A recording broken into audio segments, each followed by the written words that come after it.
got to ask her when the judgment will be ready. That we don't want to rely on, let's see, I want to see her, we have to say she will now give them more than, she rely on, you know how, no, we will see her now. I've sent to say that I want to see her. If she gives them all that, but we begin to follow this, the next one will not say.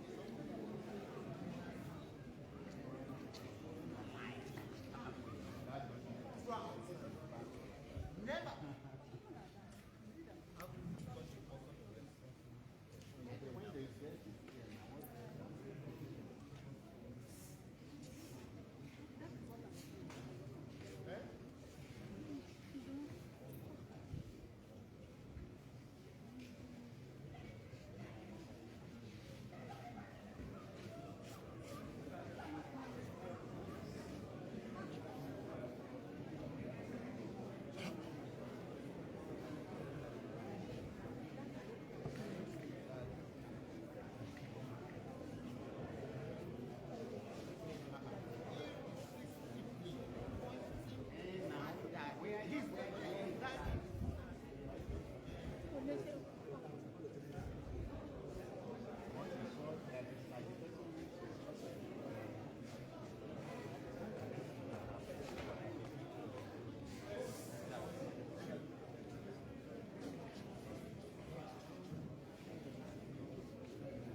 just want to put everything together. Just want to put everything. And from day one, I begin to respect the from day one. Because they said they said what happened to them.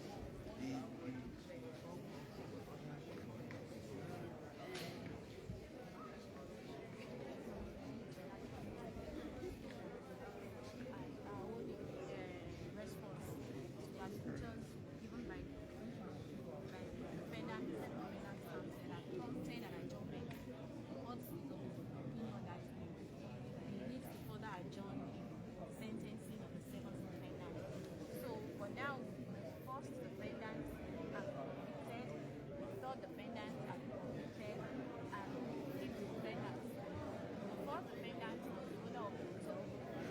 He has been convicted for conspiracy to murder and murder.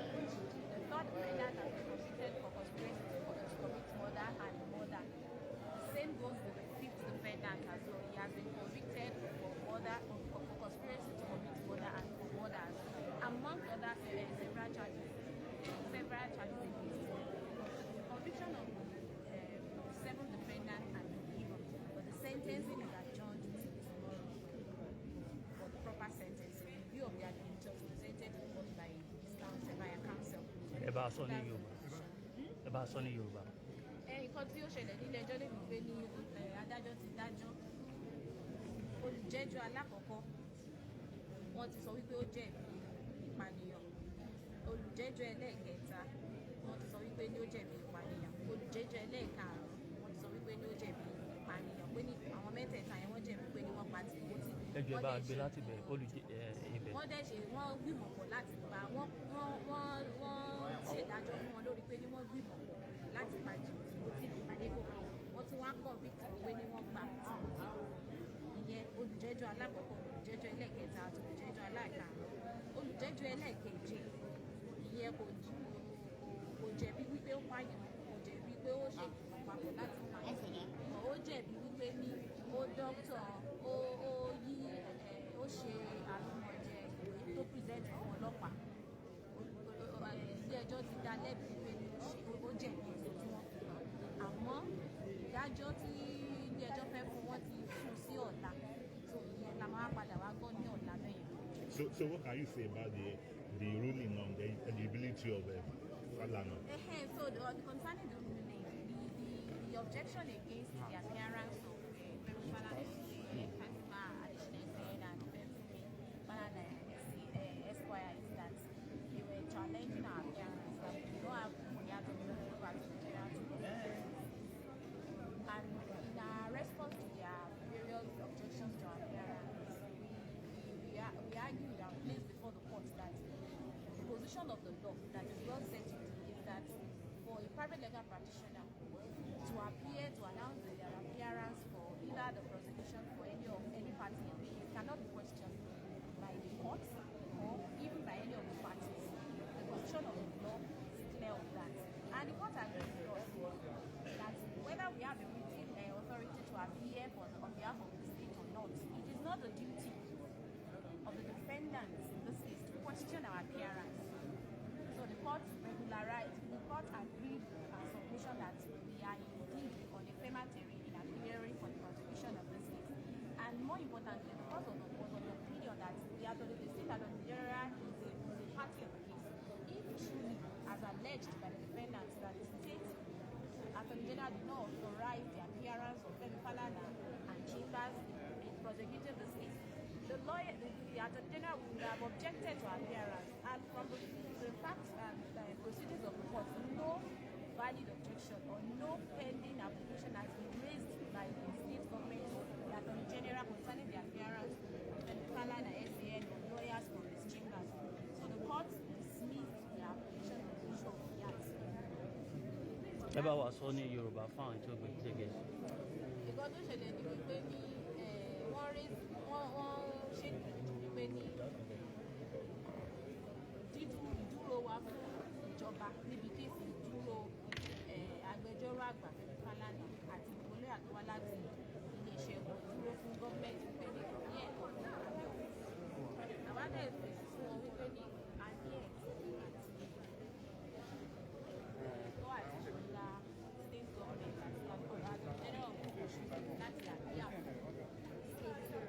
ilé ẹjọ́ dẹ̀ ó àgbèrè pẹ̀lú wa wípé ní lóòótọ́ tó bá jẹ́ wípé ní honorable attorney general rán wa níṣẹ́ tí à ń jẹ tí Femi Falana ẹsẹ̀ jẹ́ ni wọ́n á ti wọ́n yàn wá láti wá sọ wípé ní àwọn òfẹ́ kí Femi Falana kan wá àbí àwọn kéésì ní Femi Falana ẹsẹ̀ kan wá àbí àwọn kéésì pé ilé ẹjọ́ sọ wípé àwọn òkúkú rí ẹ ní ìwé láti ọ̀dọ̀ wọn wípé ibùn pé táwọn bá tẹ̀ kò sí òfin kan tó sọ wípé ní tí lọ́ọ̀yà kan bá dúró fún ẹnìkan pé olùjẹ́jọ́ kejì àbẹ́ni tí wọ́n jọ jẹ́jọ́ lè tako wípé ó dúró wípé ní gbogbo lọ́ọ̀yà ló lè dúró fẹ́ni tó bá wù ẹni tó ní ẹ̀tọ́ àti sọ wípé kí lọ́ọ̀yà kan mọ́ dúró fún ẹni tó gbéṣẹ́ fún àníbi kéèsì eléyìí tí honorable attorney general of Osun State ló gbéṣẹ́ fún Femi Falana SAN so tí anybody bá máa object sí appearance Femi Falana SAN àbí lọ́ọ̀yà from Femi Falana SAN and Chambers ó gbọ́dọ̀ jẹ́ honorable attorney general of Osun State pé kò dẹ̀ tí ì sí ìwé láti honorable attorney general of Osun State níwájú ilé ẹjọ́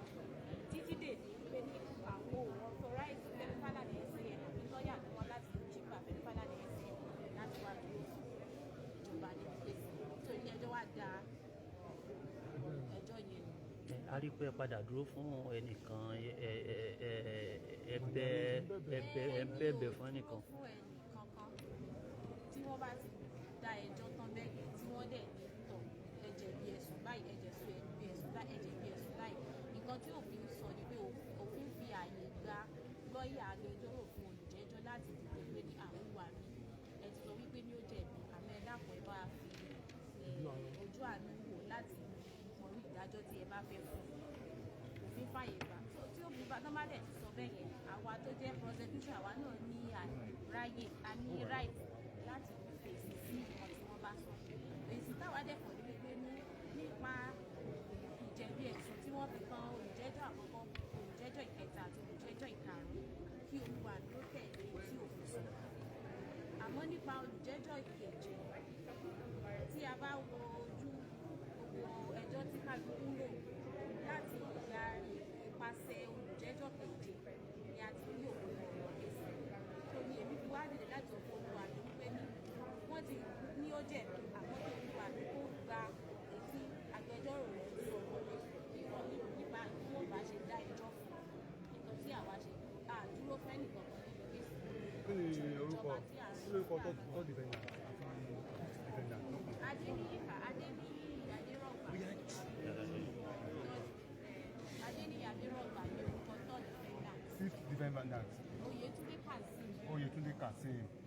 Àwọn méjèèjì ló gbà ló sọ ló jẹ́rìí níwájú ilé ẹjọ́ pé àwọn méjèèjì làwọn jọ gbé òkú pẹ̀lú Ìmọ̀ Adédoyin láti lọ jù. Àwọn méjì pẹ̀lú fourth defendant no conflict. Yes. Ilé ẹjọ́ sọ wípé kí ọdún mélòó ni ilé ẹjọ́ kan sọ wípé kí Ramon Adédoyin kó lò ní ẹ̀wọ̀n tó di pé. Ọdún mẹ́wàá. Fún ẹ̀sùn àkọ́kọ́. Ẹ̀sùn conspiracy pé ní wọ́n gbìmọ̀ pọ̀ láti fẹ́ pa èèyàn ó ní ọdún mẹ́wàá pé wọ́n wá pa èèyàn ní ẹjọ́ dájọ́ fún wọn. Ọdún mẹ́wàá. Ilé ẹjọ́ ti dájọ́ wọ́n gbọ́dọ̀ ilé ẹjọ́ náà sọ fún pé tó bá fẹ́ kàn ní ìsọ̀kan lọ sí àgbẹ̀.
ló dé tẹ̀ tiẹ̀.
Kí ni ẹ lè sọ nípa ìdájọ́ òní?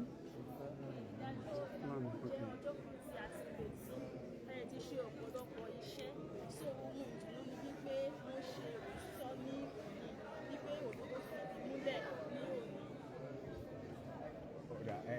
A gbọ́ pé wọ́n ní pé nínú àwọn tí ó jẹ́ olùjẹ́jọ́ pé wọ́n ní pé kí wọ́n lọ yẹgi fún àwọn kan ṣé lóòótọ́ ni? Òótọ́ ni pé kọ́ yẹgi fún àwọn first defendant àtàwọn méjì tó kù wọ́n máa yẹgi fún ṣùgbọ́n àwọn mẹ́ta kù wọ́n fi wọ́n sílẹ̀ pé àìdájọ́ ẹ̀sùn ó kàn wọ́n mọ́lẹ̀ ṣùgbọ́n ẹnìkan ó máa padà lọ́la láti wá gba ìdájọ́. Àwọn méjì tí wọ́n ní wọn rí àrídájú ẹ̀sùn wọn yẹn àwọn àwọn mẹ́ta tí wọ́n ní wọn rí àrídájú ẹ̀sùn wọn ṣé wọ́n ti free nìyẹn ni àbí wọ́n ti dá wọn sílẹ̀. pé kó máa lọ lé lọ́yàtọ̀ àlàáfíà. ọ̀dà ẹ ṣé púpọ̀. Please.